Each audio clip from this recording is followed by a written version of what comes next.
أعوذ بالله من الشيطان الرجيم. بسم الله الرحمن الرحيم. يا أيها الناس اتقوا ربكم الذي خلقكم من نفس واحدة وخلق منها زوجها وبث منهما رجالا كثيرا ونساء واتقوا الله الذي تساءلون به والأرحام إن الله كان عليكم رقيبا. وآتوا اليتامى أموالهم ولا تتبدلوا الخبيث بالطيب ولا تأكلوا أموالهم إلى أموالكم إنه كان هوبا كبيرا. وإن خفتم ألا تقسطوا في اليتامى فانكحوا ما طاب لكم من النساء مثنى وثلاث ورباع فإن خفتم ألا تعدلوا فواحدة أو ما ملكت أيمانكم ذلك أدنى ألا تعولوا. وآتوا النساء صدقاتهن نحلة فإن تبن لكم عن شيء منه نفسا فكلوه هنيئا مريئا. ولا تؤتوا السفهاء أموالكم التي جعل الله لكم قياما وارزقوهم فيها واكسوهم وقولوا لهم قولا معروفا. وابتلوا اليتامى حتى إذا بلغوا النكاح فإن آنستم منهم رشدا فادفعوا إليهم أموالهم ولا تأكلوها إسرافا وبدارا أن يكبروا وما كان غنيا فليستعفف ومن كان فقيرا فليأكل بالمعروف.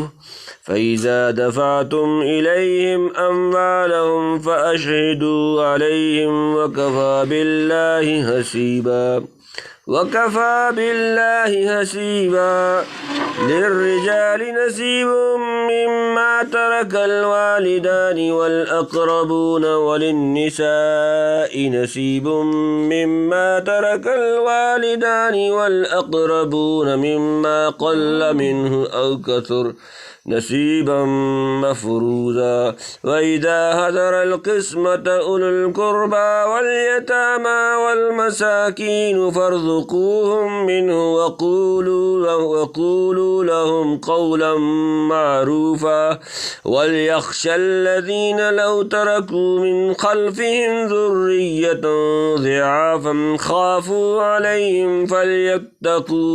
فليتقوا الله وليقولوا قولا سديدا. إن الذين يأكلون أموال اليتامى ظلما إنما يأكلون في بطونهم نارا وسيصلون سعيرا. بسم الله الرحمن الرحيم. يا أيها الناس اتقوا ربكم الذي خلقكم من نفس واحدة وخلق منها زوجها وبث منهما رجالا كثيرا